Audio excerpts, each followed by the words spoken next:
Boa tarde a todos, todas e todes. Sejam bem-vindos, né, Faculdade de Ciência da Informação, né, a uma atividade do curso de Museologia. Então, estamos felizes hoje, eu estou aqui para abrir, né, essa jornada de preservação, já nossa nosso quarto encontro, né, então, sejam todos bem-vindos. Né, hoje nós vamos ter, né, uma palestra, ter a tarde inteira aqui de palestras, né, todas são mediadas e organizadas pela professora Silmara Custer, né, que é a nossa responsável aqui pela preservação e conservação no curso de Museologia, e o tema de hoje é perícia e autenticidade de obras de arte. Então, vamos ter aqui, né, o professor Gustavo Perino, né? Vamos ter também as palestras dos pesquisadores, né? Maurício Santos, Tarcísio Santos e Clarice Fontenelle Ferreira Parente, e vamos então ter, né, um momento muito agradável e produtivo sobre esse tema. Né? Então, espero que todos vocês sejam bem-vindos. Eu informo, né, para quem está nos assistindo que as palestras estão na nossa página, né, do curso de Museologia, e vocês podem acessar, então, as outras palestras que tiveram antes dessa, né? Então, tenhamos uma boa tarde, bem-vinda, né, aos nossos palestrantes, e eu passo a palavra, então, para a nossa mediadora, a professora Silmara Custer.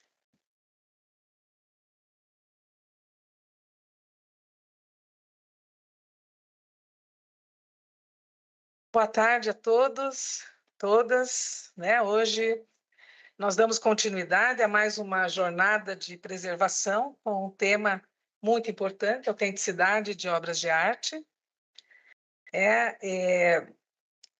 O grupo de pesquisa em preservação e coleções e bens culturais, artísticos, de ciência e tecnologia, ele foi criado originalmente em 2021 para fomentar discussões sobre a preservação de acervos. E ele ampliou seu escopo de pesquisa em abril de 2025. Então, nós estabelecemos uma linha de pesquisa em peritagem forense de obras de arte. O grupo de pesquisa tem como objetivo fomentar o debate, né, sobre a salvaguarda de acervos. Então, ele consolidou com a expansão, né, do grupo da linha de pesquisa em perícia. E esta nova vertente, ela amplia o escopo de atuação do nosso grupo, integrando métodos científicos e investigativos à preservação do patrimônio. Os pesquisadores desta linha compartilham uma trajetória acadêmica comum. Todos somos egressos do curso de especialização em peritagem da Universidade Santa Úrsula, do Rio de Janeiro, e nós tivemos a grata satisfação de aprender muito com o conjunto de professores, inclusive com o nosso convidado de hoje, o perito Gustavo Perino, além de doutores de outras áreas do conhecimento, como química, história da arte, biologia, e outras modalidades de classes, né? Então, desde a formação desta linha de pesquisa, nós mantemos reuniões mensais com o propósito de produzir conhecimento científico. A partir desses debates, surgiu a ideia de uma produção independente e interdisciplinar. Diante da frequente defasagem e da dissociação de informações sobre obras de arte investigadas, nós idealizamos, o grupo de pesquisa idealizou a jornada de preservação, que está em curso e que vocês tiveram oportunidade, desde o início do semestre, de acompanhar. Eu vou apresentar o nosso palestrante de hoje, professor Gustavo Perino, bacharel em peritagem de obras de arte pela Universidade do Museu Social Argentino de Buenos Aires e com pós-graduação em gestão cultural e comunicação pela Faculdade Latino-Americana de Ciências Sociais, fundador e CEO da Givô Art Consulting desde 2012, liderando uma equipe de 20 especialistas que opera em 7 países: Buenos Aires, São Paulo, Bogotá, Lisboa, Florença, Nova York e Londres, oferecendo suporte técnico e científico para garantir a autenticidade de obras de arte, reduzindo riscos em processos de transações comerciais, etc. Como criador e organizador da International Conference Artwork Expertise, ICAE. Foi responsável por edições bem-sucedidas em Buenos Aires, em 2016, Rio de Janeiro, 2018, São Paulo, 2023.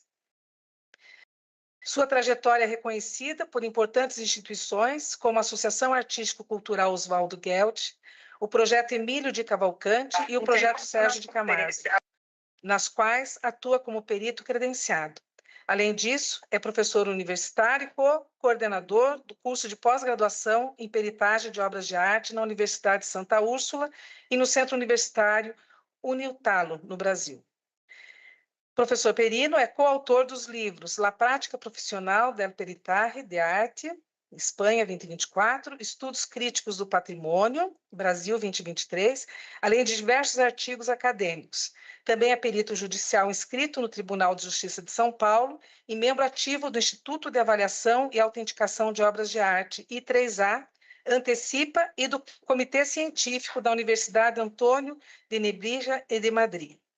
Então, convido o professor Gustavo Perino a compor a mesa, e comunico a todos que esta tarde está sendo transmitido no canal FCI ao vivo. Um bom evento para todos nós. Muito obrigada.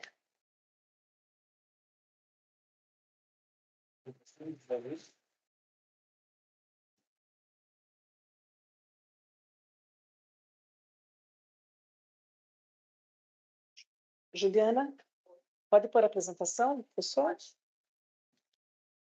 Vai pôr a apresentação.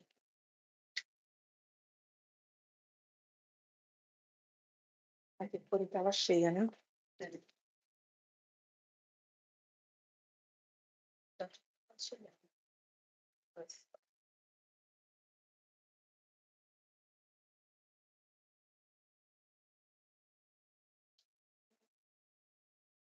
Isso mesmo.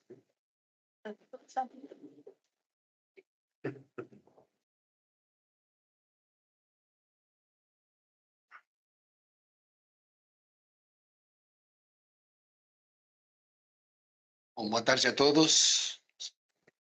Acredito que se escuta. Obrigado, Silmara. É a minha primeira vez aqui na Universidade de Brasília. Uma honra estar sendo parte dessas jornadas. Muito feliz pelo grupo de estudo que se criou não, a nova linha de pesquisa que se abriu dentro do grupo, porque realmente é uma profissão que, ao longo do dia, ao longo da palestra que estruturamos com Silmara, você vai entender que hoje se está falando muito de peritagem, mas uma profissão muito antiga e que passou por muitas mudanças, muitas evoluções, junto com a evolução tecnológica disponível também para a conservação e restauração de obras de arte. E fazer algumas provocações de por que sabemos tão pouco sobre perícias de arte, né? Sendo uma profissão tão antiga, sendo uma profissão que foi executada, pelo menos desde o século XVIII, por acadêmicos, né? E, bom, eu tenho minha opinião sobre isso, vou comentar para vocês de por que é tão difícil para nós continuar divulgando assuntos que têm a ver com perícias de obras de arte, porque de todas as profissões que participam do ecossistema da arte, vamos chamar o ecossistema da arte como onde acontece tudo, mercado, instituições, conservação, restauração, museologia, acho que é a única profissão que acaba mexendo com interesses comerciais. Acaba, a perícia define se algo é ou não é. E quando definimos que não é, isso é um problema para esse proprietário, né? Problema inicialmente de perda de patrimônio, né? E depois problemas associados a assuntos de comercialização. Então, quando comentei com a Silmara, bom, de que vai a palestra, né? E ela falou que, e foi certo, de fazer um pequeno foco no século XX, né? Falar alguns antecedentes. Como estamos no mundo da museologia aqui dentro, vou falar sobre relação da perícia com a museologia, em casos históricos e alguns casos que não deram muito certo por alguns diretores de museus internacionais. E depois como está a perícia no Brasil, como está a perícia na região e para onde projetamos, né? Então, mais ou menos vai ser isso e vamos ter um momento para que a melhor parte, intercâmbio, perguntas e demais. O problema que temos dentro do ecossistema da arte, e aí estamos todos envolvidos, é que entre o 40% e o 50% do que circula tem problemas de identificação. Problema de identificação por não falar falsificações. Ou seja, dentro desse mundo de mal identificado, vamos ter obras falsificadas, obras falsas, obras mal atribuídas, obras mal datadas, né? E às vezes aí sim acontece muito dentro de algumas instituições públicas que têm acervo, o assunto erro de datação, erro de catalogação e coisas assim. Não é uma estatística da gente, é uma estatística do Instituto de Fine Arts de Ginebra, na Suíça.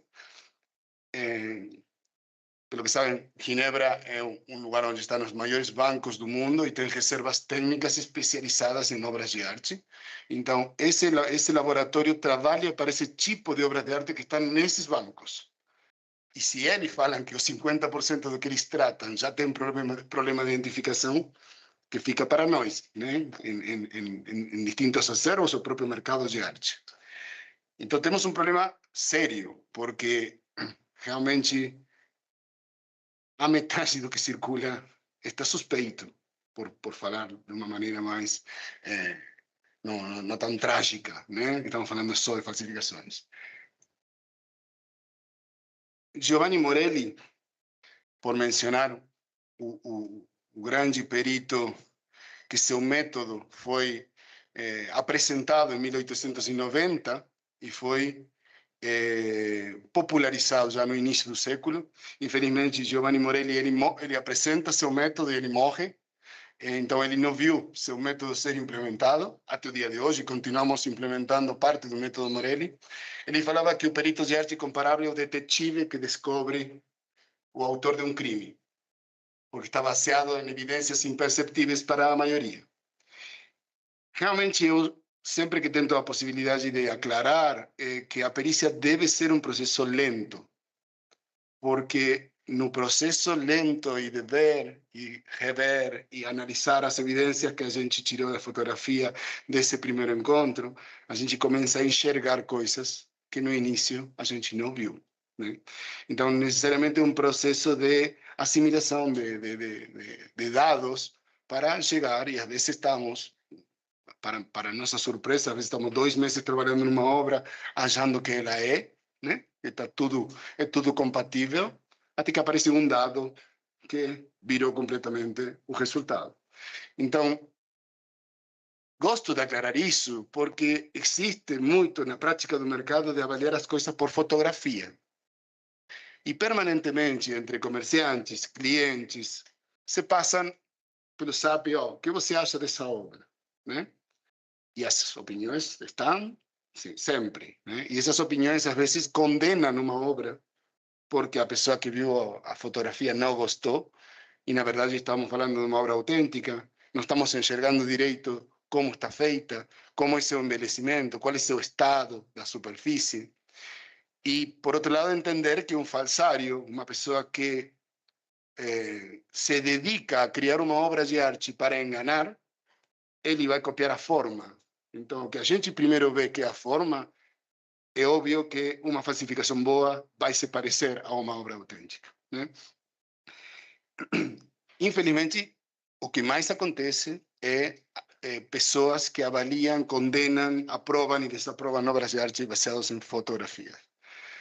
Uma prática que nenhum perito que tenha formação e siga uma metodologia vai fazer, né? Porque a gente trabalha com avaliação física da peça, né? Em 1930, Max Friedlander, não sei se já conhecem o nome dele, ele se transformou diretor do Museu de Berlim. Ele foi um grande perito de arte, ele avaliou mais de 3.500 obras da pintura neerlandesa, e ele escreveu um livro que se chama Da Arte do Conhecedor. E ele aí, nesse livro, como ele, como historiador, como perito, ele marca as diferenças entre um conhecedor e um historiador da arte. Para ele, a perícia só poderia ser interdisciplinar, porque o pesquisador isolado pode errar por falta de contexto. Então, já vamos falar que ao longo do século XX, não se discute que a perícia de arte ou a pesquisa sobre obras de arte seja para determinar a autenticidade, ou seja, para diagnosticar assuntos relacionados com conservação e restauração, tem que ser interdisciplinar, é necessariamente interdisciplinar. Para Germán Bazán, essa palavra é uma palavra muito difícil de pronunciar, mas é uma palavra que vocês vão conseguir encontrar muita informação sobre o mundo do conhecedor e da perícia de arte. Por quê? Porque toma a palavra em francês, conhecer, e coloca, e passa para o inglês, e seria basicamente o conjunto de conhecimentos que tem um conhecedor, né? Para Bazán, o conjunto, a atividade do conhecedor nunca será uma ciência, porque depende da sensibilidade do erudito, da moda e da arte da percepção. E aí está esse treinamento do olho que tem que ter o perito, além de conhecer todas as técnicas, ele precisa ver tantos originais para logo ver a questionada e poder encontrar nessa questionada a compatibilidade, a coerência ou a falta de coerência das coisas, né? Então, depende muito de como seja a equipe conformada para essa perícia, depende muito das diferentes profissões que estejam envolvidas nessa perícia. Vou comentar 2 casos de estudos que a gente trabalhou, que a gente conseguiu publicar sobre, porque trabalhamos sobre muitas perícias. Nós, na Giboa, levamos mais de 300 expedientes realizados em 15 anos, só que pudimos publicar 3, né? Pues estamos falando de obras de particulares, sobre obras auténticas. Às vezes as pessoas não querem que se circule informação sobre essa obra, e sobre as falsificações ninguém quer estar exposto, né? E poucas vezes a gente recebe essa autorização para publicar. Mas publicar é o único caminho para ir deixando um lastro de como é a metodologia que utilizamos. Nesse contexto, falamos de Frelander como diretor do Museu de Berlim, já escrevendo um livro sobre como diferenciar esse olhar que tem o conhecedor, o historiador, do perito. No Museu do Louvre estavam acontecendo uma série de escândalos que começam em 1911 e vai quase até 1930. Esses escândalos muito públicos, aqui tem um exemplo do roubo da Mona Lisa. Podem ver na esquerda da tela, a Mona Lisa antes do roubo estava colocada aí embaixo, junto com muitas outras obras, né? E foi o roubo da Mona Lisa que fez ela tão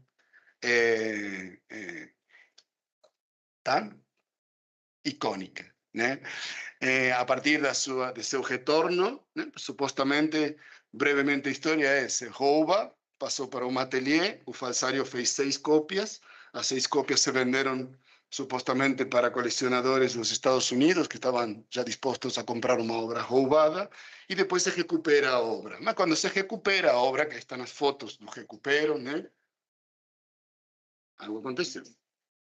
Aí voltou. Começam as dúvidas se realmente o que voltou era a Mona Lisa, ou poderia ser alguma dessas cópias. Acho que isso já não existe mais, essa dúvida, realmente nunca saiu do ateliê do falsário a original, né? Então já estavam com esse problema, e soma-se uma compra de uma obra de Antoine Watteau, supostamente pagada em 1,5 milhão de francos, quando na verdade era de Quillard. Então, compra uma obra mal atribuída, e imediatamente depois de pesquisa se soube que o verdadeiro autor, que está essa obra que está atualmente em Louvre, né? Então, por que coloco esses 2 exemplos? Porque tudo isso deu o cenário perfeito para o que vem na perícia de arte a partir de 1930. Simultaneamente, estavam acontecendo muitas mudanças tecnológicas. Estava sendo utilizada tecnologia disponível para a medicina para as obras de arte, né? Então, 1920 são os primeiros registros de utilizar raios-x em obras de arte. Então, começar a descobrir coisas, né? E aqui, por exemplo, foi Cheron, em 1920, realizou um raio-x em uma pintura, demonstrando que era possível observar os índices de idade, portanto, também a sua autenticidade. porque, fazendo um parênteses, falsário pode ser muito bom em estudar, em copiar a técnica, em utilizar os mesmos pigmentos que o artista utilizava, em procurar uma tela já da mesma época. O que ele não vai conseguir fazer de uma maneira natural é o que faz somente o tempo que passa, é o envelhecimento. Então, existem técnicas de envelhecimento acelerado, mas nunca chega a se replicar. Então, muitas vezes, os índices da idade, em consequência, ajudam a definir se uma obra se trata de uma obra contemporânea à vida do artista ou se fez posteriormente, né? O raio-x da pintura de Gerón foi apresentado na reunião do 13 de dezembro de 1920, na Academia de Ciências, pelo presidente do Prêmio Nobel de Física, Dr. Lippmann, com o objetivo de fortalecer esse emergente vínculo entre arte e ciência. Foi nesse contexto que dois médicos argentinos, residentes, na verdade, eles moravam tanto em Buenos Aires como em Paris, Fernando Pérez e Carlos Mainini, eles apresentam os estudos chamados pinacologia. Fernando Pérez escreve a pinacologia, é uma grande evolução do método Morelli. O método Morelli ele falava que temos que deixar de olhar a forma e começar a olhar os detalhes. E aí o Morelli fez, na sua época, em 1890, uma grande descrição de como eram feitos os lóbulos das orelhas, os lábios, as unhas, porque a maioria dos que copiam a forma geral. E nesses detalhes tão pequenos está a marca do autor. Fernando Pérez foi além. Ele, como médico, eles eram dois médicos premiados com uma carreira dentro da medicina muito de sucesso, e eram amadores, amantes da arte. Aí Fernando Pérez escreve a pinacologia e apresenta ela dentro da conferência, uma conferência da Unesco em 1930, como uma novidade, como abordar a obra de arte como se fosse paciente, né? Aí está na foto do Fernando Pérez e Carlos Mainini, e apresentaram uma conferência que foi 50 especialistas de 20 nações. Continuando com isso de arte e ciência, né? Já estavam vinculando a evolução tecnológica. Aí ele apresenta a obra de arte como um organismo vivo. A pinacologia é uma disciplina que examina a pintura como um corpo, estuda a sua anatomia, superfície, suportes, superfície, camadas, sua química, pigmentos, óleos e aglutinantes, e a sua fisiologia, como ele envelhece, as suas fissuras e como reage ao tempo. A Conferência de Roma de 1930 é considerada por alguns autores a certidão de nascimento da ciência da conservação. A cadeia fisiológica da pintura é o olhar do médico biólogo aplicado a obras de arte. Então temos a concepção da obra de arte feita pelo cérebro, a percepção através do olho e a execução através da mão. Então são esses três análises que a digital do artista e que não consegue ser replicada. Porque como nós, que nossa assinatura não pode ser replicada à perfeição, como nós escrevemos, do mesmo jeito o artista utiliza as mãos para pintar. Então ele tem um jeito de pintar, uma maneira de deixar um registro que o falsário nunca vai conseguir, porque tem que triangular esses três elementos de uma maneira perfeita para ser a cópia, né? Nessa diferença é onde a perícia entra para encontrar essas diferenças e encontrar a mão do autor ou a mão do falsário ou a pessoa que modificou a obra. Fernando Pérez define a pinacologia científica como um estudo integral da matéria pictórica. Anatomia da obra, baseado nos estudos da osteologia e a miologia, estudo do suporte e da estrutura da pintura, química e física das cores para definir as misturas, a decomposição e a estética da luz, óleos secantes e aglutinantes e a sua composição e transformação ao longo do tempo, perspectiva da linha e da cor dos diferentes substratos da pintura e a etiologia das fissuras e as causas das rajaduras e as suas consequências na conservação. Ou seja, nessa época a perícia e a conservação era só uma área de estudo, né? E a aplicação da pinacografia e a pinacoradiologia.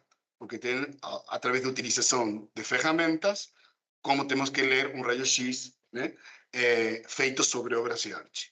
E ele foi o criador do pinacoscópio, que foi a primeira vez que se conseguiu fotografar um impasto. O impasto sabemos que é o acúmulo de tinta, né? Então, ele um microscópio com luz oblíqua, e aí consegue iluminar e nos gerar sombra e tirar uma fotografia de como é o impasto. Através do estudo dos impastos e do gesto é que se consegue ver essa caligrafia do artista. Eles introduzem um novo olhar sobre a autenticação, questionam a confiabilidade do óleo, que até hoje continuamos só confiando no óleo, né? Já vou dar um exemplo de porquê, já desde os anos 50, desde os anos 20 temos raio-x, e até hoje continuamos sem fazer raio-x nas obras de arte, né? Mais de 100 anos depois. Eles questionavam a confiabilidade do óleo humano, sujeito à subjetividade, à psicologia e à história da arte, para decidir sozinho sobre a autenticidade de uma obra.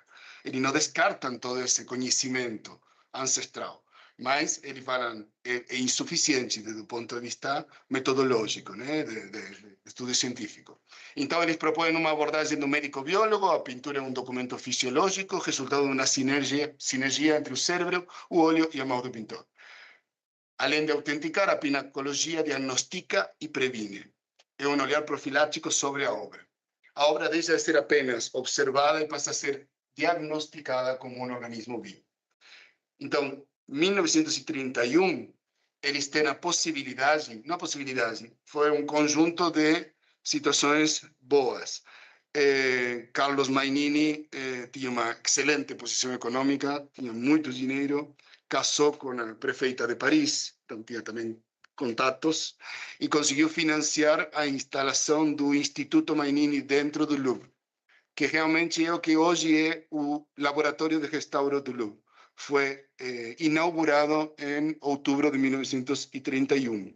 Então, a partir de aí, os museus começam a ter toda a estrutura tecnológica e de conhecimento para diagnosticar e para definir se uma obra é autêntica ou uma obra é falsa. Depois, com o passo do tempo, o instituto ficou fechado para dentro, só para o Louvre, não compartilhando esse conhecimento para terceiros, né? E o que acontece muitas vezes com estudos feitos dentro de universidades sobre as obras, se trabalha e não se abre à comunidade esse conhecimento, ou não se abre à comunidade a possibilidade de utilizar esses equipamentos para diagnosticar outro tipo de obras que não sejam do acervo próprio de determinadas instituições. E aqui temos algumas imagens, porque são vários elementos. Já falamos da tecnologia, por exemplo, aí à direita, a luz branca. É a primeira vez que se consegue fotografar com luz branca, que são essas luzes cirúrgicas que surgiram na época. Então, foi muita coisa junta nesse momento, um Louvre com problemas, que precisava melhorar sua reputação, dois cientistas com dinheiro para investir, e, bom, acabou se criando aí o ecossistema ideal. Até hoje, o Instituto do Louvre continua, só mudou de nome, acho que nos anos 80, porque passou de ser da prefeitura, então aí mudou, deixou de ser Instituto Mainini e passou a ser Instituto de Restauração do Louvre. Mas agora coloquei dois exemplos de museus, gestores e pessoas trabalhando para a verdade, mas temos um exemplo aí não tão feliz, mais recente. E aí procurei como era o ditado aqui em português, né? Pôr o lobo, guardar as ovelhas. E vai entender por quê. Não sei se conhecem Thomas Hobbin. Ele foi diretor do Metropolitan de Nova York entre 1967 e 1977. 10 anos ele foi diretor. E de 1981 a 1991 ele foi diretor da revista Conhecer. Ou seja, ele dirigiu uma revista que se falava só de perícia de arte e de determinação de autenticidade e de diferenciar o falso do verdadeiro. Mas, além de ele escrever vários livros, ele foi acusado e ele foi processado por vender mais de 500 falsificações feitas por ele. Tá? Então, ele também utilizando-se do seu cargo de diretor do Metropolitan, hoje continua tendo processos de arqueologia roubada e levada para o Metropolitan através da gestão dele, né? Ele, como falsário, tomou uma providência. Como bom falsário que sabia o que estava fazendo, tomou uma providência, que isso ajudou muito no processo e na punição que ele recebeu. Ele colocou embaixo da camada pictórica uma frase falando: isso é uma falsificação, que se podia ver com raio-x. Mas ninguém faz raio-x, ainda estando disponível desde 1920. Então, ele sabendo tudo isso, ele de alguma maneira se protegeu, porque ele vendeu obras. Às vezes, quando o falsário faz uma obra que não está assinada, ela pode passar por uma cópia. Tive intenção de engano. Se comete o crime quando se assigna uma assinatura que não é a de quem está criando. Então, muitas dessas falsificações, às vezes, passam porque ele quis fazer só uma cópia. E ele aclarou que se tratava de uma falsificação, né?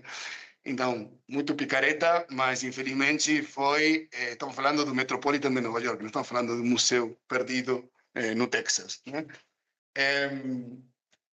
Mas isso deixou muito claro a incapacidade de muitos atores do mercado em determinar, em questionar, pelo menos questionar se o que estamos recebendo lá na frente, estamos vendo, realmente é. Hoje no mercado se vende e se compra só baseado na fé e na confiança de quem está vendendo. Quem está vendendo fala de essa obra pertenceu a fulano, que comprou esse gano, e todo um relato oral, que quando você vai aos documentos, fala Sanach, documentos, nunca você encontra documentos. E às vezes os documentos são documentos de compra, fala Sanach porque é colega perita em atividade. Quando você encontra documentação, essa documentação não necessariamente está relacionada e tem elementos para saber que a obra é a mesma. Temos documentos com textos, com carimbos de cartório. As pessoas confiam, acreditam que alguém verificou alguma coisa, quando na verdade está só verificando quem levou para fazer uma cópia. Oi? Mais suspeito o perito quanto mais carimbo encontramos, mas no mercado às vezes é normal só apresentar uma provenance. Quando se fala de provenance, é diferente de falar de provenance na Inglaterra, nos Estados Unidos, quando tem uma cultura do registro, onde você pode ir a uma galeria que fechou há 100 anos e ainda assim estão todos os expedientes e todos os documentos guardados. E aqui não conseguimos, tipo assim, não conseguimos os dados da Galeria Bonino do Rio de Janeiro, não temos onde consultar o que se vendeu. E se usa muito carimbos, etiquetas e coisas dessas galerias para colocar nas falsificações, pela impossibilidade de procurar o lastro. Não encontramos informação, né? E um exemplo recente, na Flórida, nos Estados Unidos, existe um museu da Bíblia, e tinham apresentado uns 20 papiros, pergaminhos do Mar Morto, né? Começou um questionamento cada vez mais forte que obrigou o diretor, antes de que seja externo, o próprio diretor falou: vamos pesquisar, vamos fazer uma perícia. E conheço a perita Colette Lowe, ela foi palestrante de nosso primeiro ICAE em 2016, ela trabalha em Washington e em Nova York, e ela foi bem esperta porque ela fez um contrato que obrigou a publicar os dados, seja qual for o resultado. Porque corria o risco de que, se o resultado era negativo, né, a instituição fique com essa informação e não se divulgue. Então, aceitaram o contrato, né, que as cláusulas que ela colocou, e o resultado final foi mais de 200 páginas, mais de 5 profissionais, 8 meses de análise, e 15 dos 16 fragmentos eram falsificações modernas. Era couro antigo, aparentemente pegaram couro de sandálias da época romana, e sobre esse já material acidentado, esse material já envelhecido, eles colocaram com tinta os escritos. só que através de microscopia e demais se consegue ver quando, e isso acontece também com obras de arte, né? Quando já se pegou um material velho e se colocou uma obra acima, como a tinta penetra dentro das fendas, como a tinta penetra dentro das rachaduras, né? Então, esses são indícios de falsificação. Então, o veredicto foi que os 16 fragmentos do Museu da Bíblia são falsificações modernas. Toda essa informação do detalhe está tudo publicado, qualquer de vocês pode consultar sobre esse caso. Então, até agora, mencionei casos dentro das instituições, também mencionei casos que não foram muito felizes, né, com um diretor utilizando sua posição dentro de uma instituição pública tão famosa para introduzir obra falsa no mercado. E se vocês procuram informação sobre a Galeria Knoedler de Nova York, que foi uma galeria centenária que acabou fechando porque os últimos 14 anos venderam 80 milhões de dólares em falsificações de obras de Pollock e de Rothko. Poderão ver que no processo o próprio Metropolitan aparece como validador de obras de Rothko que estavam sendo vendidas. Ou seja, é uma instituição que ainda não consegue sair de ser utilizada para validar informações. Porque se colocou obra dentro, se fez uma retrospectiva, se criou um catálogo, o museu emitiu um catálogo e dentro desse catálogo tinha obras falsas, né? E às vezes o que acontece com as instituições, e vou dar exemplos depois de boa aplicação de due diligence em museus, como o Museu de Arte de São Paulo, o Museu de Arte Moderna, de que às vezes não se faz uma revisão quando a obra entra em doação, né? Se acredita na procedência, se verifica o estado de conservação, a obra está coerente, mas não se faz uma perícia. E essa obra se incorpora a um museu público, né? E o assunto das exposições temporárias e demais é uma prática, às vezes, a se aproveitar de um evento dentro de uma instituição pública para colocar obra e isso gera um registro e isso gera uma publicação, né? Vou falar um pouco de nossa prática. Há 15 anos eu formei dentro do curso que a Silmara bem mencionou, da Universidade do Museu Social Argentino. Eu recebi uma excelente formação de professores que estavam trabalhando já 20, 30 anos no Banco de Penhora da cidade de Buenos Aires. Então, em Penhora as pessoas levam joias, levam quadros, levavam esculturas, e eles vinham de trabalhar mais de 20 anos nessa instituição, quando a instituição decide fechar essa área, e eles se organizam e criam o bacharelado, né? Eu recebi uma muito boa formação por parte deles, e a partir de aí, quando me formei, surgiu um professor meu, o responsável de, se vocês não se organizam e vocês não começam a trabalhar, vai ter que viver de outra coisa, porque o mercado não estava fácil, era só mato. Sair o mercado que... Falar de perícias de arte na Europa, nos Estados Unidos, ninguém duvida que tem que pagar um perito. É parte da estrutura. Uma galeria já sabe, a galeria recebe. Aqui uma coisa que a gente teve que fazer, um trabalho de formiga, até que hoje parte do mercado, quando eu falo do mercado de arte, é quem comercializa, né? Algumas galerias já sabem e já não enxergam a gente como uma ameaça, né? Sino como um aliado que vai diminuir o risco do que ele está fazendo. A mudança de comportamento está vindo desde o cliente para cima, porque quem já vende assim há 100 anos, por que vai mudar o jeito de vender? Então é o cliente que está falando, ok, a documentação está ok, eu gosto, sei a provenância, mas eu quero que algum perito revise a obra.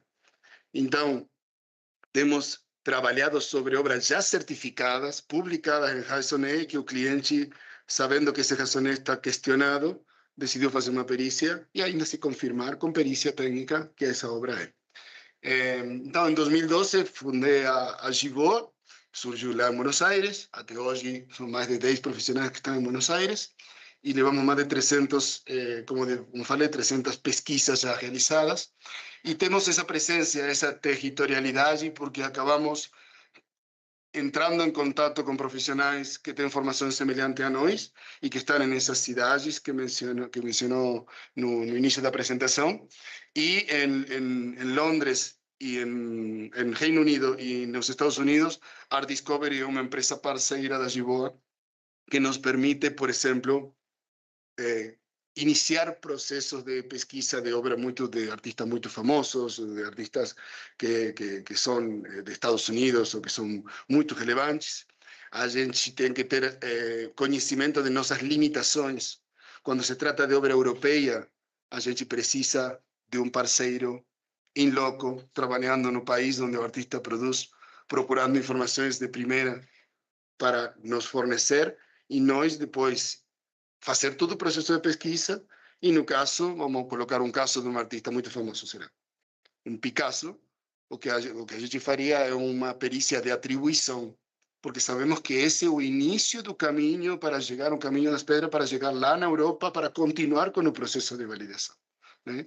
E tem a ver com que a perícia acadêmica, o perito precisa ser ciente de suas limitações, até onde ele pode chegar, e obviamente que é muito diferente quando trabalhamos artista brasileiro, que temos de primeira mão, e o próprio artista doou obra a determinado museu. Então, não se tem dúvida nenhuma sobre essa obra testemunho que a gente vai considerar que são sempre de instituições públicas.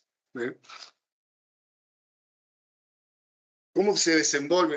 Eu quero me mexer, mas não sei se o microfone vai... Aí, acho que aí vai dar, né? Para ficar... Tá bom? Como se desenvolve uma perícia? Como desenvolvemos nós uma perícia?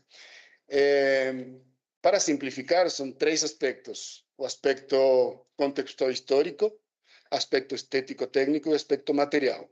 Mas nós temos uma subdivisão um pouco maior. O parâmetro contextual, aí dentro do parâmetro contextual se estuda a provenance, a procedência, a proveniência da peça, e se estuda o contexto do artista. Aí nós colocamos muito texto dentro do laudo, mas é um texto direcionado à década de produção que a gente está analisando. A gente afunila e vamos chegar a um final de contextual falando, o artista nessa época pintava desse jeito, com esses materiais, conseguia viajar e comprar materiais na Europa ou não conseguia, não tinha grana, e acabava pintando em guardanapos do bar, como Pansetti chegou a fazer muito tempo. Né? Então, quando você entende desde o contextual, você espera no material algo coerente. Né? Por exemplo, por exemplo, no caso de Pansetti, na sua época inicial, essas obras estão todas detonadas, estão em estado de conservação péssimo, porque é um guardanapo de um bar utilizado com pouca base de preparação e com tudo, tipo assim, 60 anos depois essa obra está deteriorada.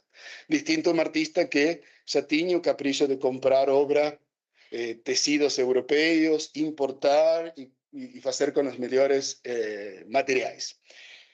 Depois o parâmetro estético e o contextual, usualmente, são os parâmetros que o historiador da arte analisa e acaba concluindo sobre a autenticidade. Né? A principal crítica de que um historiador da arte faça sozinho uma determinação da autenticidade é que ele está perdendo o análise técnico, está perdendo o análise da materialidade. Né? Então, desde a teoria, tudo encaixa. Desde a teoria está bem feito. Ou, às vezes, porque quando pensamos em um falsário, a gente pensa que o falsário estudou muito esse artista, estudou a fase que ele vai replicar, e não é assim. O falsário acaba colocando Paris 1966 e o artista se mudou no 67 a Paris, ou no 68. Né? E acabam colocando umas datações que já pela data que tem na assinatura, já vem a primeira red flag, a primeira bandeira vermelha de que essa obra tem algum problema. Mas também tem casos que a obra não estava assinada e o próprio ir e vir do mercado mandaram assinar e colocar. Ou um caso como Anita Malfatti, que ela não gostava de assinar, não gostava do jeito de assinar, da tarefa de assinar, acabava sendo forçada dentro de uma exposição onde ela fazia exposição de 20 anos de pintura e acabava assinando obras de 15 anos atrás em um mesmo ato. Então, tem obras de diferentes datas com o mesmo tipo de assinatura, né? E também é sabido, isso está publicado, que depois de que ela morreu, sua própria irmã estava autorizada por ela a continuar replicando a assinatura. Então, tem artistas onde a assinatura não é tão relevante assim, como se pensa. Então, o parâmetro contextual, o parâmetro estético, nós nos apoiamos em historiadores, o que está escrito, né? E vamos, às vezes, muito além. Às vezes encontramos clipping de imprensa, uma carta manuscrita, onde aparecem dados que se relacionam com a obra. Depois, o parâmetro técnico, resumindo, pinacologia e análise realmente da pincelada, da superfície. Vou dar exemplos depois, mas quando você vê que a obra foi manipulada para aparentar velha, né? Além de problemas técnicos que possa ter, porque pode ser um bom falsário e fazer tecnicamente algo bem feito, aí nós nos apoiamos se a obra foi restaurada ou não foi restaurada. Algumas equipes na Argentina temos duas restauradoras que trabalham conosco, sabem da materialidade, sabem se isso foi, sobretudo para tirar amostras para mandar ao laboratório, né? Tirar amostras de lugares que não tenham sido manipulados, alterados ao longo do tempo. E o parâmetro material, estritamente falando, é quais são os materiais que foram utilizados para essa obra, e aí se usa o auxílio do laboratório, dos químicos, dos físicos que trabalham. Tentamos trabalhar com os que já trabalham com patrimônio cultural, né? Porque é difícil, às vezes, um químico que está trabalhando com mostras de indústria, de tintas industriais, e chegar com uma amostra milimétrica e falar, de aqui tem que sair tudo que a gente precisa, porque a gente não pode intervir ou não pode destruir um pedacinho da obra a mais. Basicamente aí, obviamente, se tem instituto do artista, se consulta. Se tem família disposta a colaborar, se consulta. Ou seja, toda a parte que um conhecedor já faz, nós também incluímos essa informação. Hoje está mais, cada ano melhora isso, de entender que investir para pesquisar acaba voltando tem um retorno positivo. E tem um estudo da Universidade de Tilburg, nos Países Baixos, que analisaram vendas de leilão de um determinado artista ao longo de um período determinado e tentaram encontrar quais eram os elementos que faziam as obras mais valorizadas. Por que algumas obras eram mais valorizadas do que outras? Do mesmo artista, do mesmo ano, da mesma década.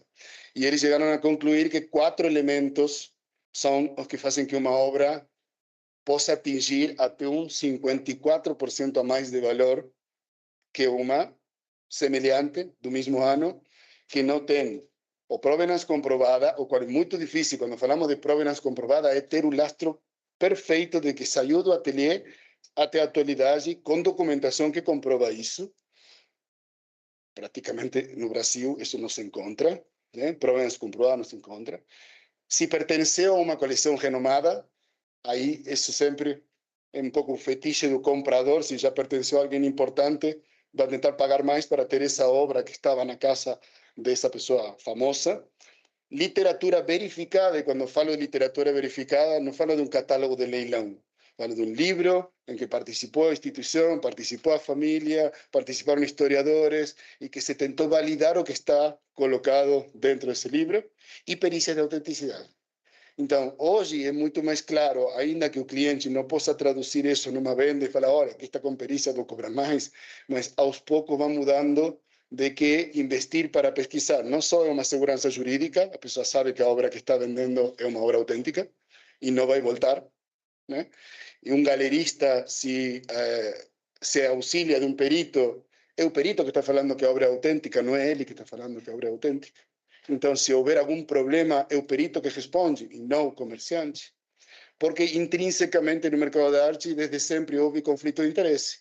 Porque a pessoa que te vende é a pessoa que te fala a obra é autêntica, né? Está intrínseco, está normalizado, mas não deveria ser assim. Mas é de muito risco, por isso hoje ninguém vai falar por escrito que uma obra ele fala que é falsa. Ele vai falar, assim, no corredor. Por quê? Porque pode ser exposto a um processo e ele vai ter que demonstrar essa opinião que ele tem. Então, o perito de arte é um fator de diminuição de risco em qualquer operação que envolva obra de arte por venda, compra ou aquisição, até própria de uma doação, que não tem intercâmbio de dinheiro, né? E hoje temos diretrizes internacionais, seja para o perito avaliador de obras de arte, que é o curso da pós-graduação, ele habilita o perito a determinar a autenticidade e habilita o perito a determinar o valor de mercado. Quanto custa, quanto pode ser vendida essa obra, quanto vale essa obra. São dois chapéus que usa a mesma pessoa, porque tem teorias que podem ser algumas diferentes. Avaliar uma obra de arte, saber quanto ela vale, eu posso dar ela como autêntica, por suposto autenticidade, e valor. Se essa obra é autêntica, vale 40 mil reais. Agora, essa obra é autêntica, e aí precisa perícia. Trocar o chapéu e... então, aqui essas normativas que eu coloquei estão englobando tanto normativas que existem internacionalmente para avaliar, precificar, né? que estão a USPAP e a ISA, e Incotec. A RAM é uma ONG suíça criada para tentar transparentar o mercado da arte. Então, eles têm criado due diligence para quem compra, para quem vende, due diligence para quem faz perícia, e tentar distribuir informação de que todos mais ou menos respeitar pelo menos alguns pontos, né? Tem um artigo publicado sobre a RAM e a aplicação no Brasil. O Instituto de Perícia de Obras de Arte de São Paulo, o I3A, que é nosso guarda-chuva, tipo assim, guarda-chuva que protege a nossa atividade, porque nós trabalhamos no judiciário também, nós apresentamos um laudo, e esse laudo, se está no judiciário, vai ser contestado, mas a diferença do trabalho do advogado, que ele vai tomar parte, o perito, trabalha sobre a obra. E se metodologicamente fez certo, isso se pode replicar. Qualquer outro perito poderia tomar meu laudo, fazer todos os processos que eu fiz e, teoricamente, chegaríamos à mesma conclusão, com exceção de discutir subjetividades que têm a ver com a interpretação de coisas, né? Mas a perícia bem feita, que serve como instrumento jurídico, é uma perícia que pode ser replicável, é uma perícia que segue uma metodologia. E aí tem as duas universidades do Brasil, a Universidade de Santa Úrsula e a Uniítalo, em São Paulo, que tem um curso de pós-graduação, né? Não é algo comum que nos países se tenha pós-graduação específica. Por exemplo, está a Universidade de Nebrija, em Madrid, uma universidade de 500 anos de antiguidade. Ela tem um máster em mercado da arte, e dentro do máster está a perícia como uma disciplina que se dá. E o Guggenheim de Nova York, o museu, tem uma escola que se chama Detectives da Arte, e eles fazem um curso, acho que é um curso livre, sobre técnicas periciais. Até aqui é o que eu sei de formação acadêmica sobre isso. Então, é muito inédito levar a um nível acadêmico estudos sobre perícia de arte. O colega Luciano Delgado III de Madrid escreveu em 2019 o livro El Peritaje de Obras de Arte, um livro muito completo sobre as técnicas periciais, e tem um apartado que tem a ver com as questões jurídicas específicas para a Espanha. Eu fui coautor da prática profissional de peritaje de arte. Somos vários autores que cada um aportou, alguns aportamos caso de estudo, como nós, outros aportaram metodologia, outros como trabalham com o laboratório, mas tem a ver com isso do peritaje levado à prática, né? E estudos críticos do patrimônio, também tenho aí publicado um artigo falando sobre a profissão. Esse do meio é gratuito e se pode descarregar, são todos da editorial Tirán Lo Blanco. E aqui, coloquei isso aqui porque na academia.edu, quem conhece, eu tenho subido todos os artigos publicados. Tem um recente, que está lá acima, que é uma perícia de uma confirmação de autoria de uma obra de Di Cavalcanti, dos anos 40, não assinada, e o cliente autorizou a publicação, então todo o processo de pesquisa está publicado no artigo. A gente tem laudos de 150 páginas, 110 páginas, a gente reduz para 18, 20, mas conseguimos colocar em formato de artigo como a gente chega a essas conclusões, né?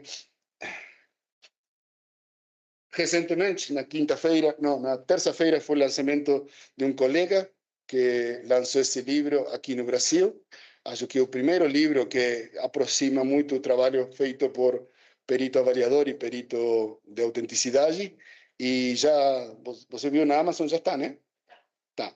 É um livro que para quem não é, para quem não é do mundo da perícia vai servir porque é de leitura rápida e consegue colocar aí dentro pelo menos até nomenclatura, tem coisas que vai auxiliar muito o trabalho ou a formação, no caso do museólogo, né?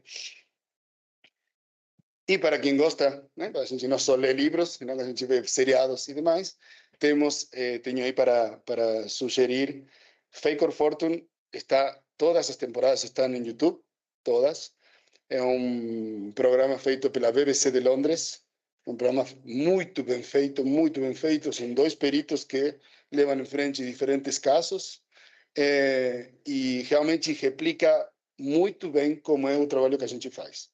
Agora, Major Look é o fraude da Galeria Knoedler de Nova York, que já ficou no Netflix, agora não deve estar no Netflix, mas deve estar em outras plataformas, que é esse fraude de 80 milhões de dólares nos últimos 14 anos, de uma galeria fundada em 1860.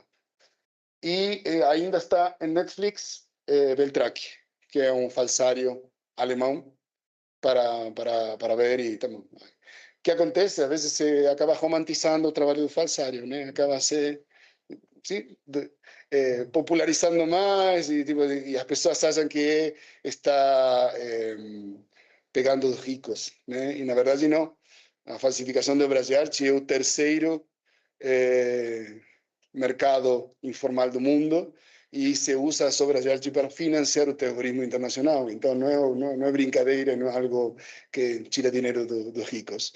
E um dado além é que mais de 80% do que se compra e se vende no mercado de arte é até $5.000 de valor. Ou seja, mais de 80% do mercado de arte mundial é até $5.000. E tem muitas pessoas CLT, tem pessoas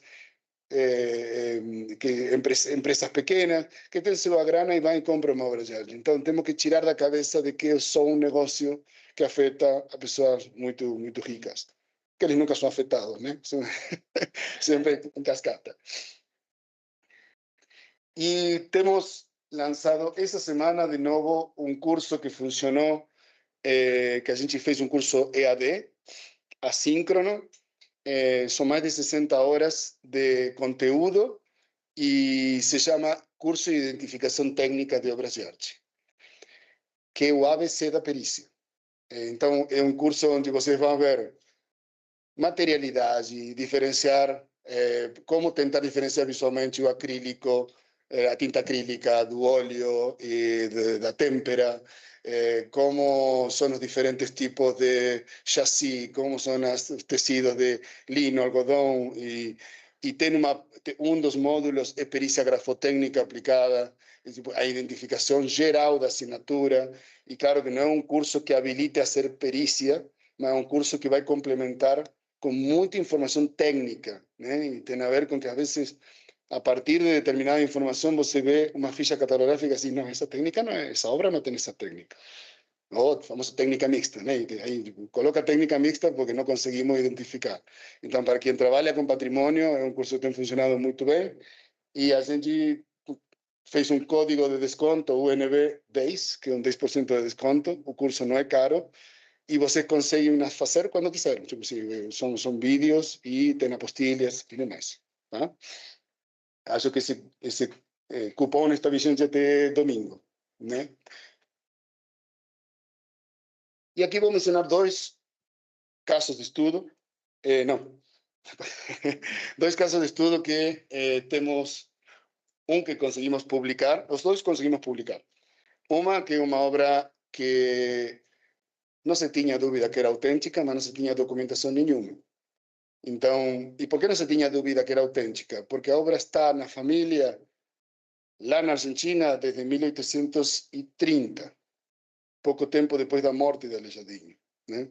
E tem todo um análise de provenance, que vou explicar um pouco agora.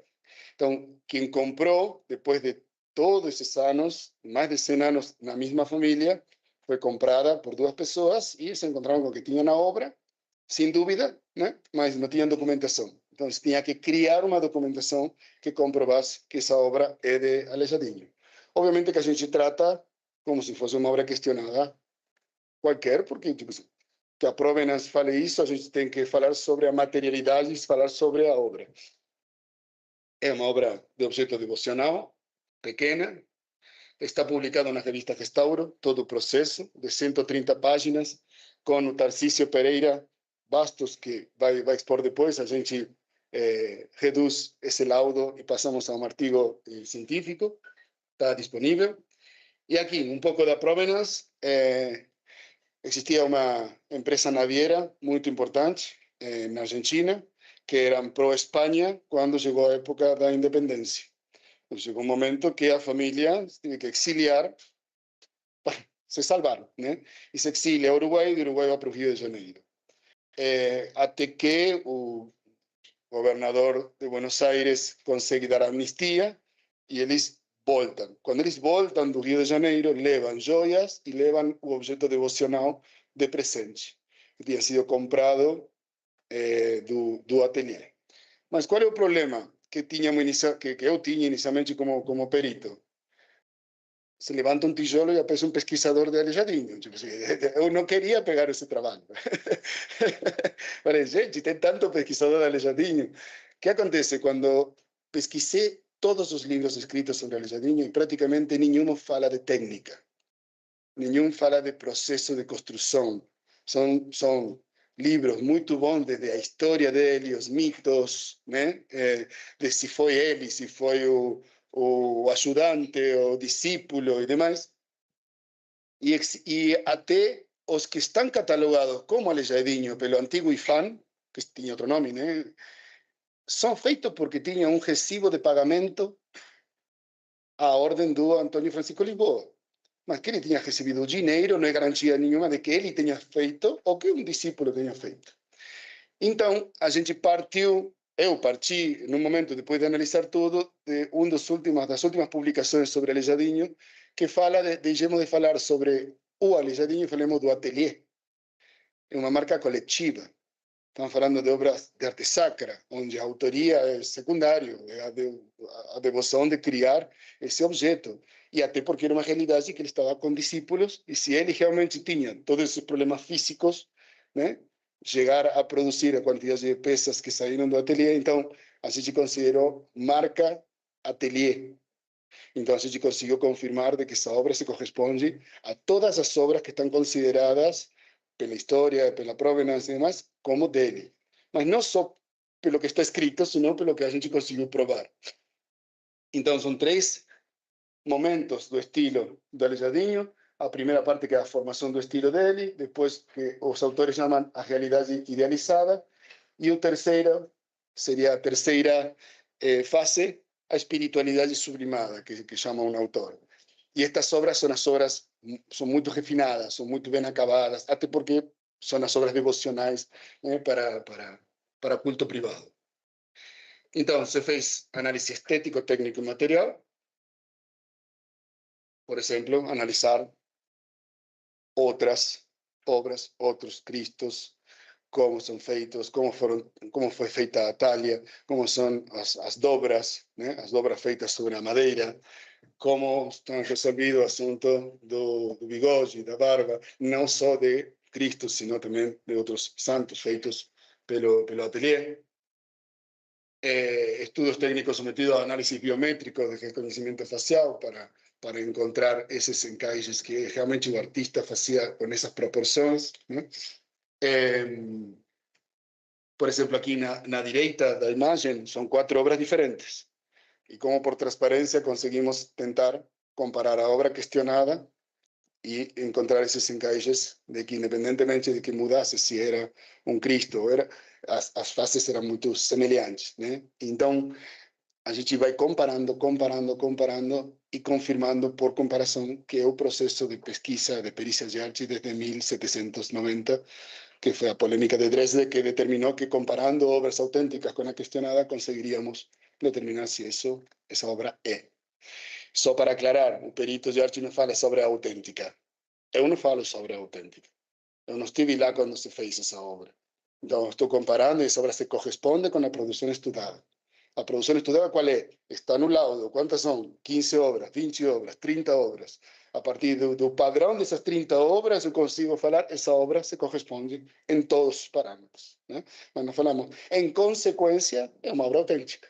Mas não utilizamos essa, pelo menos do que eu ensino, não utilizamos, do que fui ensinado, não utilizamos essa palavra.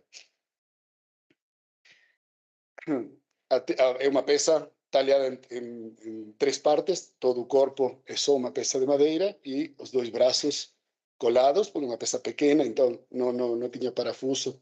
Esses são, por exemplo, raios-x feitos no Instituto de Tecnologia Industrial da Argentina, raios-x de altíssima resolução, e você consegue ver até as marcas e os detalhes, e sobretudo o processo de construção. E também tiramos análise da policromia, para também, não só tecnicamente a talha e demais, sino vamos ver como é essa policromia, se o que surge do laboratório é compatível com a época, né? E, bom, se confirmou que era cedro brasileiro, porque poderia ser uma obra de arte sacra trazida da Europa, feita com outro tipo de madeira. Então, também se confirmou a madeira. Y las conclusiones son: los análisis laboratorios de las muestras de pigmentos y cargas revelaron la presencia de enxofre y mercurio en la zona vermelha, indicando la utilización de sulfureto de mercurio, llamado cinabrio o vermilión, un pigmento ampliamente empleado en la pintura de cuadros y murales sacros del periodo barroco. Além disso, fue detectado realgar, un mineral compuesto de sulfureto de arsenio, cuya coloración varía de vermelho alaranjado a amarelo alaranjado, característico de las técnicas artísticas del século XVIII. Análisis da camada branca da policromia confirmou presença de branco de prata, chumbo, um pigmento extensivamente utilizado na pintura até a introdução do branco de 5 em 1830, popularizado em 1850. Então, encontrar chumbo é compatível. Até hoje se pode usar chumbo e artistas usam chumbo. Agora, se teria encontrado 5 en una obra que debería ser anterior a 1830, ahí teníamos una incompatibilidad. Entonces, un material só vai dando compatibilidad y que confirma las demás pruebas. ¿Estoy bien con el tiempo? Estoy yendo, ¿no? Voy a acelerar. Ese último caso, que es reciente, de 2023 comenzamos, que es del Museo de Arte Moderno de São Paulo, o MAM. Bom, informação sobre o MAM, a devida diligência, a verificação da autenticidade de uma peça que está sendo doada, da qual o museu não tem ideia sobre esse artista. Não se tem obra do artista. Tipo assim, no ano 2023, uma pessoa desde a Alemanha deixou a declaração, ela morreu, que essa obra tinha que ser doada para o MAM de São Paulo. Né? Uma obra do Raoul Dufy, um artista francês. Só o MAC USP tem uma obra também em papel de Dufy. Era o único museu que tinha. Agora, a segunda obra no país, em acervo público, seria essa. Só que o MAM falou: estamos recebendo doação, mas não sabemos se se trata de uma obra autêntica, precisamos confirmar. Mas o museu não tem grana. Não temos grana para pagar pesquisa. Normal, né? Mas o perito não vai trabalhar de graça também não. Então, a gente chegou, estávamos na época que estávamos organizando o terceiro ICAE, o congresso, nós necessitávamos um lugar, eles necessitavam uma perícia. Então, a gente fez uma parceria de que o congresso aconteceu no auditório do MAM, e em troca, Ana Wendy Díaz Soares, perita, e eu, organizadores do congresso, levamos em frente a perícia da autenticidade, que os resultados foram publicados o ano passado. Os peritos responsáveis fomos Ana Wendy e eu. A Matilde de Bagués, da França, foi a que fez a pesquisa in loco. Paulo Rocha, da Bruque, Brasil, fez os análises científicos, que também conseguimos em parceria. E Laura Medina Bajos, do I3A, foi a química que trabalhou na interpretação e na realização de alguns estudos. Foram 25 obras coletadas do Razoné para poder comparar. 170 obras analisadas no total, fez Matilde e eu consegui avaliar 15 obras presencialmente, porque casualmente pela minha atividade com as obras do Sérgio Camargo, estava viajando e consegui ir a museus e ver obra tanto em Paris, Milão e Madrid sobre Dufy, porque é um artista francês, mas não é um artista muito conhecido internacionalmente, né? O Museu de Arte Moderna de Paris realmente é o maior acervo de Dufy da França. E aí tem detalhes, se encontrou essa obra no catálogo Jasoné em preto e branco impresso, no digital não estava. Então, ok, encontramos no Jasoné, agora temos que confirmar que se trata da mesma obra, que é a que está publicada. Então, foram vários caminhos para confirmar essa compatibilidade, né? Encontramos publicações de 1953 e 1972 com a fotografia dessa obra, e o análise técnico material, né? É um wash, e o análise depois feito com laboratório. O bom que o próprio museu se encarregou de divulgar a notícia. Então foi uma boa troca, porque a perícia acabou sendo perícia dentro dos museus, feita com metodologia, acabou tendo uma boa divulgação e conseguimos publicar um artigo sobre isso. E aí, agora chegou essa parte. Eu queria apresentar isso para agora ir a perguntas e demais, mas de alguma maneira era atravessar todo um século de trajetória, e como estamos hoje no Brasil, estamos bastante, muito mais preparados para evoluir, continuar evoluindo. Tá? Muito obrigado.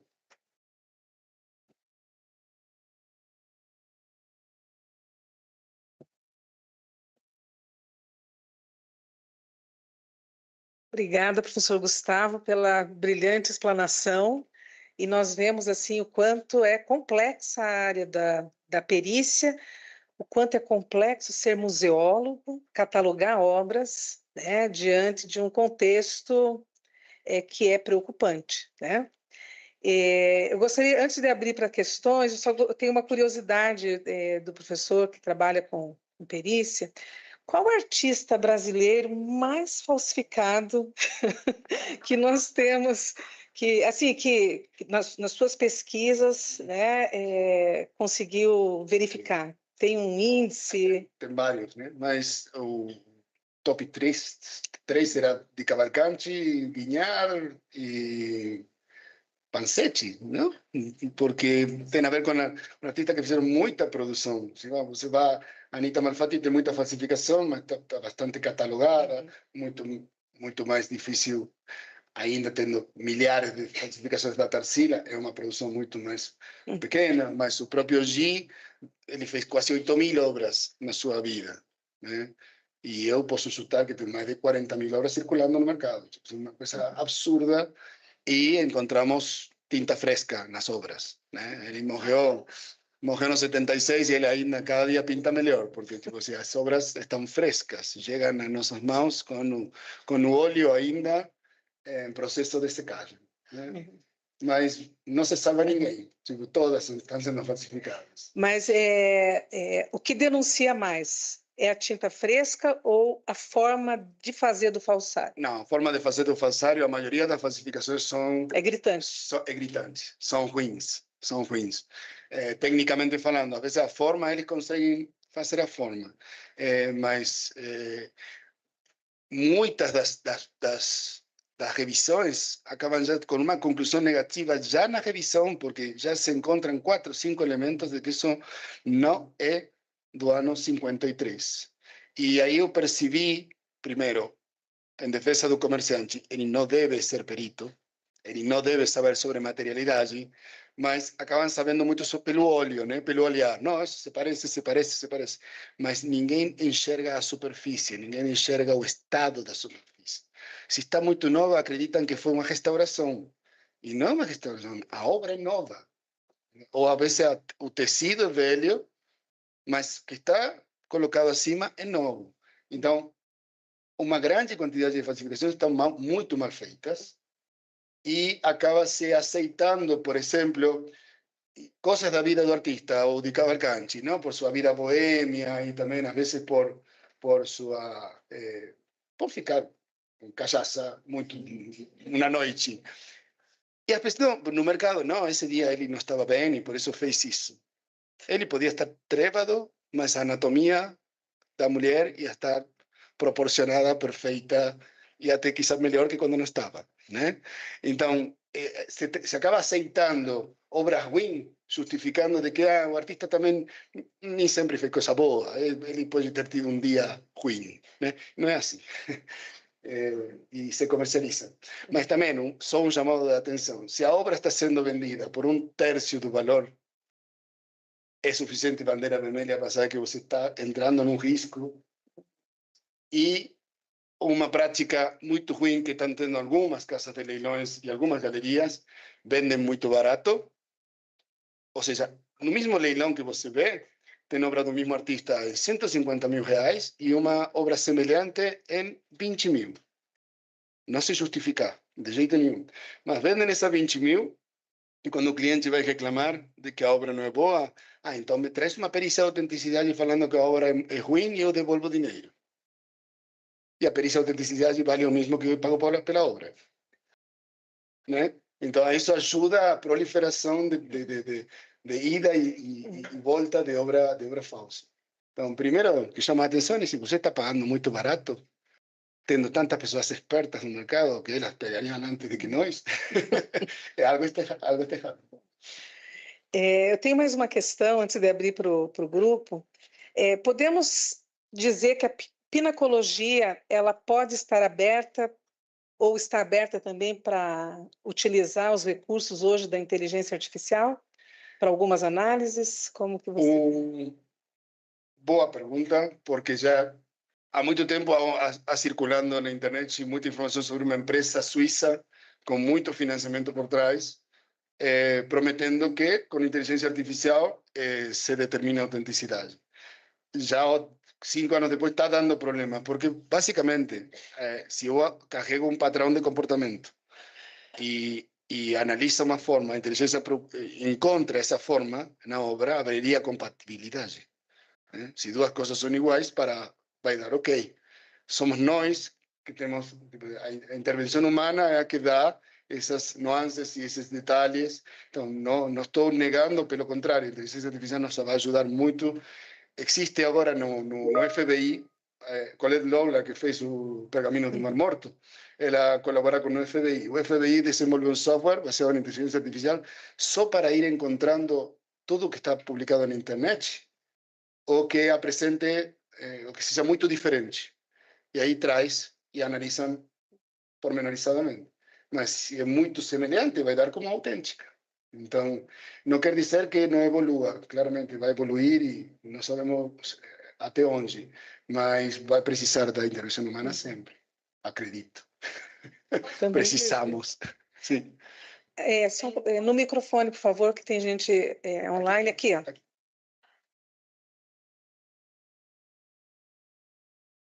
Diga seu nome, se apresente, por favor. Eu sou Zanatti, sou colega do Gustavo, a gente tem uma parceria de boa, e eu sou perita em obra de arte, formada na Universidade de Santa Úrsula, no Rio de Janeiro.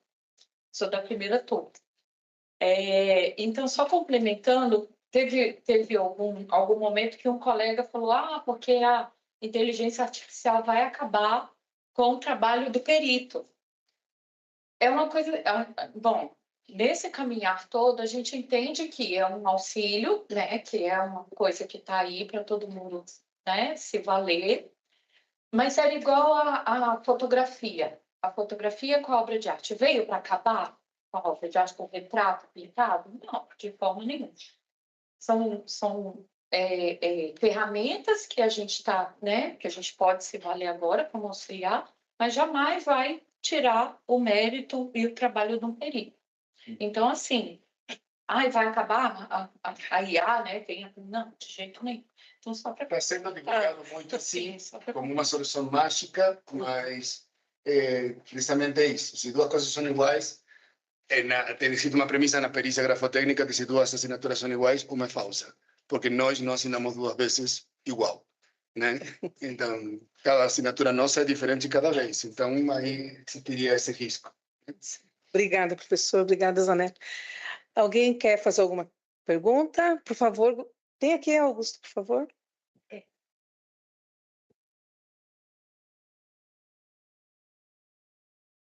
Fica aqui, porque você aparece. Não, aqui, fica aqui.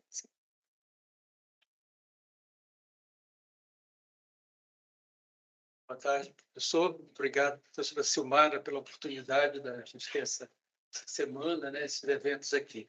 Minha pergunta é o seguinte, que eu quero saber se procede a informação que circulou no meio de que existe um software que fotografa um número significativo de obras e, a partir desse software, é fácil, ou é uma ferramenta para identificar se o artista pintava da esquerda para a direita, da direita para a esquerda, de cima para baixo. Existe esse software? Sim, sim, é parte desse avanço da inteligência artificial, de que se carrega de informações e conseguiria identificar o sentido da pincelada, por exemplo, a ordem.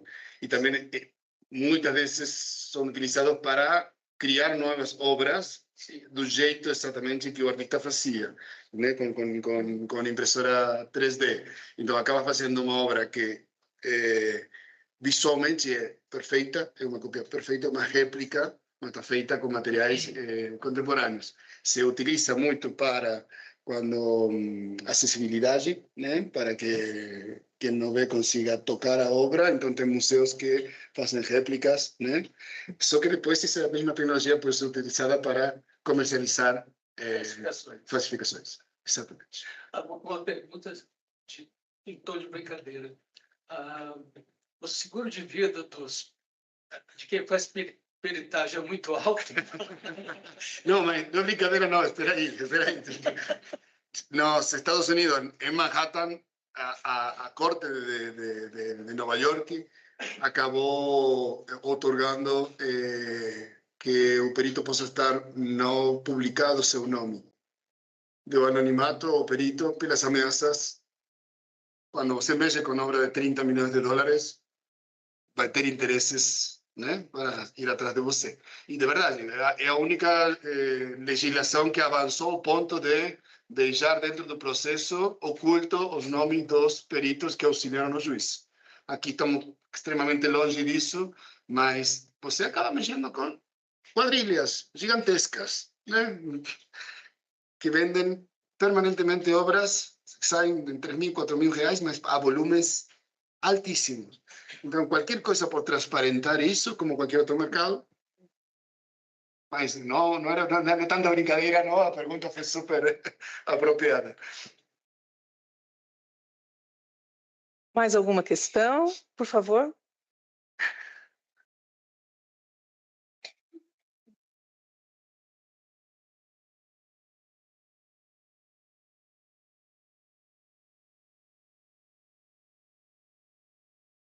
Diga seu nome. Boa tarde a todos. Sim. Meu nome é Yasmin Bessa, eu estou no 4º semestre, eu acho, em museologia. Eu gostaria de saber se tem algum material que seja mais difícil assim, para fazer a perícia ou para comprovar essa autenticidade das obras ou algum suporte que dificulte esse trabalho. Tá certo. Tudo que é obra sobre suporte de papel, por exemplo, é muito plana, muito lisa, né? Então, quanto mais liso, quanto mais diluído o material, menos gesto fica para nós avaliar. Então, aí, por exemplo, já se trata de uma técnica. Quanto mais diluído o material, menos elementos. Quanto mais impasto, quanto mais carga, mais características a gente consegue avaliar. Depois, naturalmente, a tinta acrílica, ela praticamente não envelhece. Então, ela permanece estável por muito tempo. Então, assuntos de datação, assuntos se realmente se trata de uma obra dos anos 70, 80, ou é uma obra dos anos 2000, obviamente temos outros elementos, mas a acrílica se comporta muito diferente da tinta a óleo, que a tinta a óleo realmente ela vai envelhecendo e ela vai craquelando, fissurando e vai gerando registros que servem muito para a perícia. Mas sim, materiais contemporâneos são os mais complicados, que nem sabemos como vamos peritar daqui a 20 anos obras que foram criadas para que se efímeras, né? Mas é isso. Mais alguma questão? Marijara, por favor. Professora Marijara, do curso de Museologia. Boa tarde, professor. Obrigada pela apresentação. Eu queria trazer um pouco a discussão para o universo dos museus, né? Porque essa é uma questão muito cara para nós.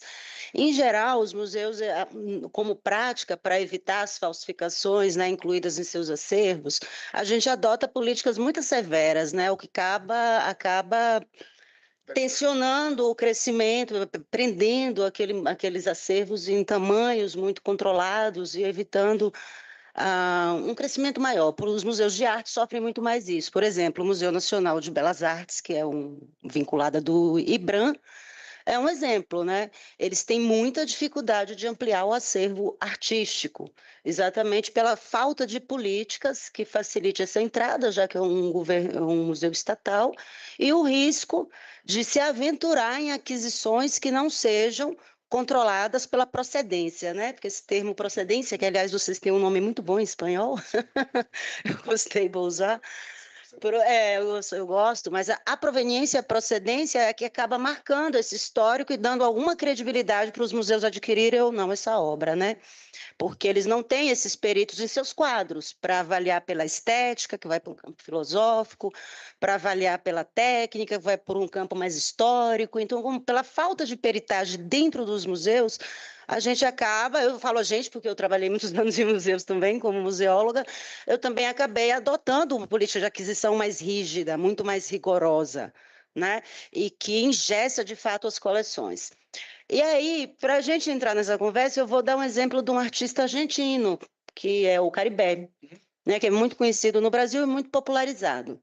A gente sabe que Caribé, especialmente na Bahia, onde ele foi radicado, é um dos artistas mais falsificados do estado, pela facilidade, pela técnica, que é a aquarela, a fluidez da pincelada e outras tantas questões, dos mais falsificados na Bahia. Enquanto isso está no mercado da arte, a gente tem preocupações ligadas à comercialização, mas vai parar em mão de colecionadores e por aí. Mas quando uma obra dessa começa a, por exemplo, se inserir em coleções, né, institucionalizadas, a gente legitima, né? E aí a preocupação é essa: como o museu se relaciona com esse mercado de uma forma mais segura, para evitar o engessamento dos acervos e também não se abrir completamente às falsificações, porque a gente tem que se reconhecer enquanto uma instituição legitimadora e autenticadora. Né? Mesmo que eu não seja perita, eu sou responsável por uma coleção, automaticamente eu sou autenticadora daquilo que entra ali, né?